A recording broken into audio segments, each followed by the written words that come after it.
Lynne McTaggart's 5th Intention Masterclass.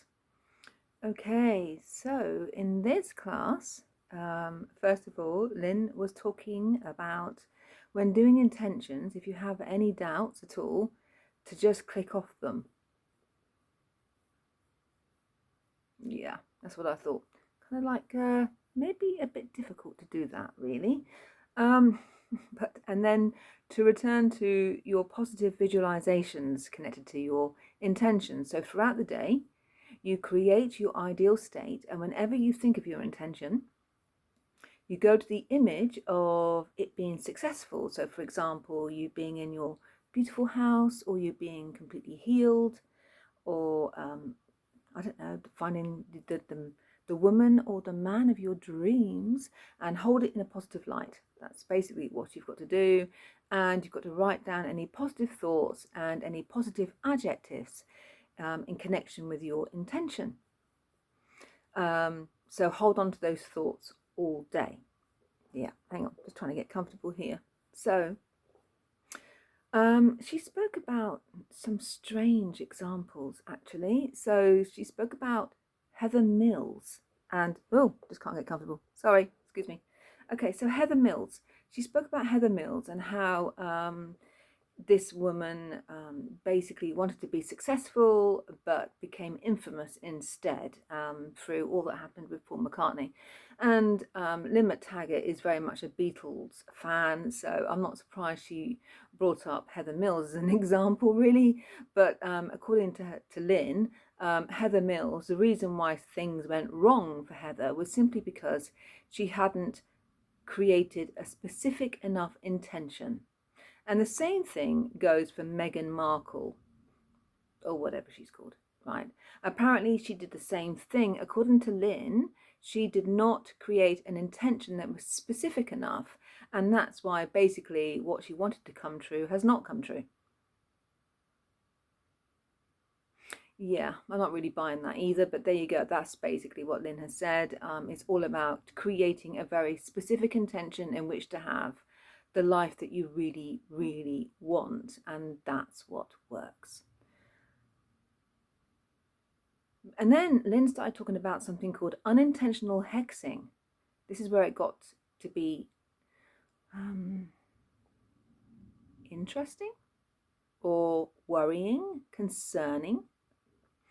Basically, she spoke about a time where a cleaner came into her house and cleaned her taps and got rid of all this special decoration, art decor. I don't even know what it is. I've got no idea. But whatever it was, Lynne and her husband had created this in their house. And this woman came along, this cleaner, and she basically cleaned it all off. And it so upset Lynne that she actually took to her bed and ruminated about this lady, and ruminated, and the woman, I think she fell off the bus and broke her leg. And Lynne then said that she might have hexed her unintentionally, but she doesn't know for sure. And then there was another example that she gave about a direct debit where it was supposed to come out to pay the mortgage and it didn't for some reason. And Lynne and her husband were concerned about how this would affect their credit rating. So basically, Lynne then thought an awful lot about her bank manager, who was a very nice person apparently, but she thought so much about it and ruminated about it. And then that woman, that bank manager, she also fell over and smashed all of her front teeth. And Lynne then said that maybe there was a possibility that she had unintentionally hexed her.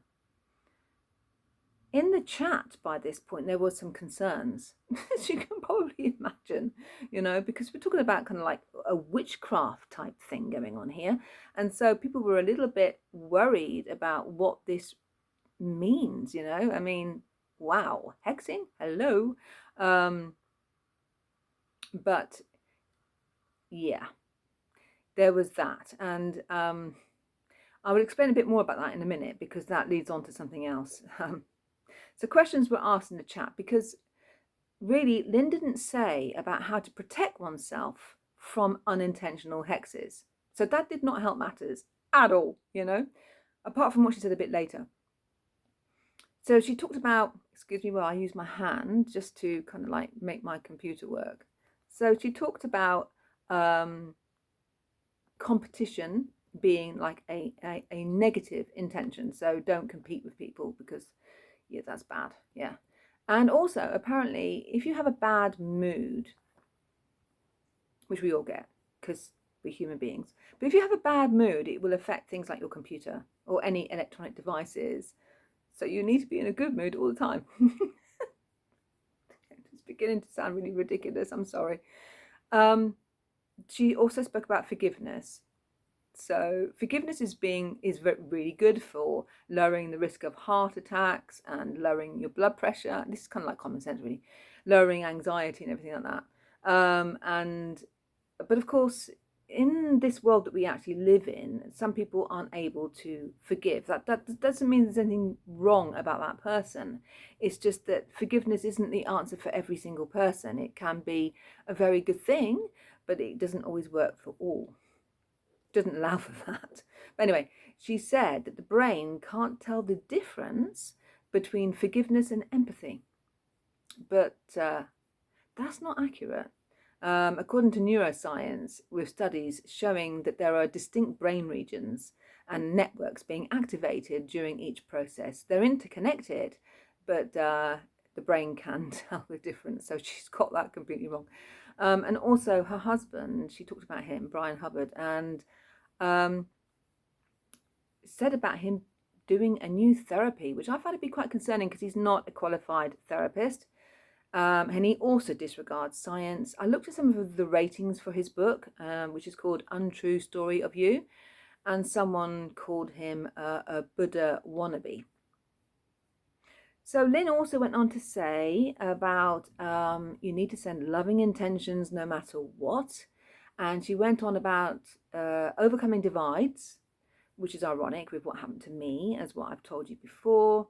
But to do this, you need to listen, to understand people, to do a bit of deep truth telling, discuss other people's true core values, staying present, being mindful, and listening to their backstory. Excuse me. I'll come back down again. So she doesn't believe in using psychic protection or any kind of spiritual protection that some of us might use, like a bubble or a shield or something like that. Because according to Lynne, we are all one, so we are not separate, so therefore that won't work. I don't think everyone agrees with that, but anyway. Instead, what you need to do is use a homing thought, whereby you choose an activity that helps you and supports you, and you think about that. So what you were put on this earth to do, what you feel passionate about, a specific activity, your talent, what comes easy to you and what you love doing. And she said that is basically what you're meant to do. So I don't know whether that's supposed to guard against this unintentional hexing as well. Maybe, perhaps. Who knows? When this got confusing as well, people in the chat were getting confused as to what actually a homing thought really was. Some people understood it, some did not. I didn't really. I asked in the chat exactly define that because, what do you mean? Do you mean I could think about being in the countryside and being surrounded by trees and the grass and the sun? But that isn't an activity as such, is it? So it did get to be a little bit confusing at this point. And then she said to use kinesiology to see if the homing thought is the right one for you. Again, there's lack of science regarding applied kinesiology, which is testing muscle strength. But okay, we'll go with this. Anyway, so then we went into breakout rooms, and this is where it got really crazy. It got totally crazy because what she wanted us to do was to actually practice sending a hateful thought to somebody in the group and to try to protect yourself, I guess, with a homing thought. So one person is supposed to send a hateful thought to another person in the group, and everybody else had to have their own little homing thoughts inside their heads, It's mental, man. Anyway, but it was really hard to send negative thoughts to someone you don't even know. In our group, somebody did it completely wrong and actually spoke the thoughts. That was horrendous. They were saying things like, I hate you. I don't want you to succeed. I want you to... It's like, what the... Yeah, that was bad. Ridiculous. Anyway, okay. So the homework was to work on these homing thoughts, and to test with kinesiology. Of course it is. And to hold your homing thought when in an argument, because of course we're always in arguments. And to be mindful of negative thoughts and not broadcast them. This is all real common sense stuff, isn't it, really? And then, yeah, that was basically it. That was basically the session. It was pretty bizarre. I think the unintentional hexing cast a shadow, ironically, over the session. So since, I've had issues, or since I was put on the camera by Lynne because I was asking for validity about the science behind unintentional work, since then I've been in contact with one of her staff who's basically talked to me on Zoom as well. And it was basically agreed at the end of that Zoom session that all was okay, that I would carry on. I aired concerns, but in the end, the conclusion was that I would carry on. But I was basically told not to talk in the chat. Well, I did. I still did. But I didn't say anything controversial in the chat on the Zoom. I just said, normal things, like what I asked a question, like, can you please explain exactly what a homing thought is? Just like anybody else would do in the chat, so there was nothing wrong that I did. But since then, this team person from Lynne's team, she said if there's anything that I wanted to ask or any other issues, to get in contact with her. So I did.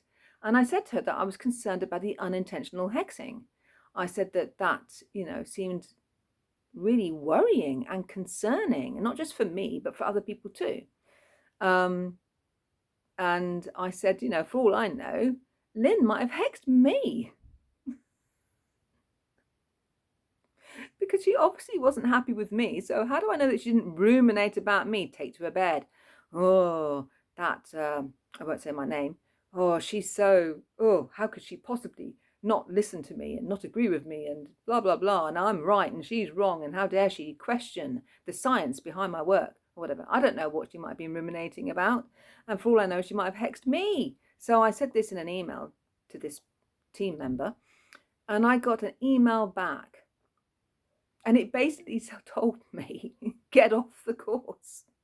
It's just getting really bad. She basically said to me, oh, I don't think this aligns with what you need in life. She didn't really give an explanation for the unintentional hexing.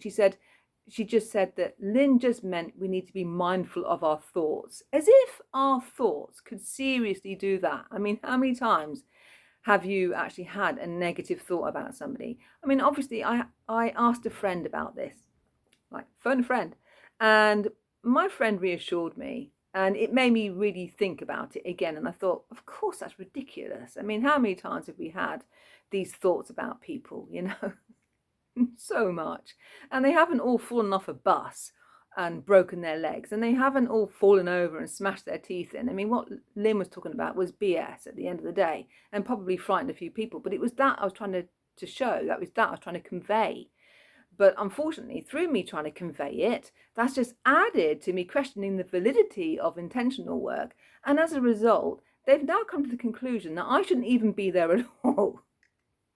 So it's like, seriously? Really? You said that I could ask questions or anything like that to you, not on the platform of the Zoom, but that I could ask questions, and now you want me to leave completely. You know what I think of Lynne McTaggart's course? This 2025 Intentional Masterclass? I think that's what I think about it. It is the biggest load of BS ever. And so this could be my last video in relation to Lynne McTaggart's Intentional Masterclass, because they just want to get rid of me because I ask questions. I simply ask questions, and they don't want that. It's a bit like a cult following. You have to comply. You have to agree. And if you don't, get out, because, it's going to affect other people because you're asking questions. No, you're just trying to protect other people from being exploited. It's normal, at least it is for me. And I will never stop being my true, authentic self. So I'm going to ruminate about Lynne McTaggart. No, I'm not going to hex her. I don't believe in that anyway. But basically, my advice to anyone thinking about doing any work with Lynne McTaggart is just don't go there. Just don't go there. Now, for me, it's just an experiment. If I am still remain on this course, which it does seem rather unlikely for me now, it's just an experiment and nothing more. I still do intentional work every morning. I still have my own intentions, and I do that myself. But I could have done that without Lynne McTaggart. I did not need her. So I will let you know what happens next.